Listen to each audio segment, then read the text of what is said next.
வரும் 10ஆம் தேதி திருவண்ணாமலை மாவட்டம் மாமுண்டூர் பகுதியில் தேமுதிக மக்கள் நல கூட்டணி தேர்தல் சிறப்பு மாநாடு நடைபெறும் என மக்கள் நல கூட்டணி ஒருங்கிணைப்பாளர் வைகோ தெரிவித்துள்ளார்.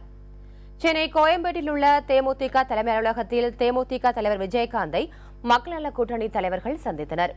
இதனையடுத்து செய்தியாளர்களை சந்தித்த வைகோ, இந்த மாநாட்டின் போது தேமுதிக மக்கள் நல கூட்டணியின் முதல் வேட்பாளர் பட்டியல் வெளியிடப்படும் என்று தெரிவித்தார்.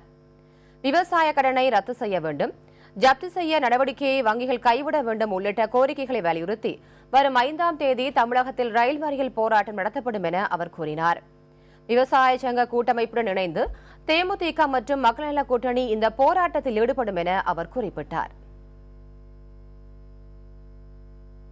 லட்சக்கணக்கானவர்கள் திரளப்போகிற இந்த மாநாடு மிகப்பெரிய தாக்கத்தை ஏற்படுத்த இருக்கிறது.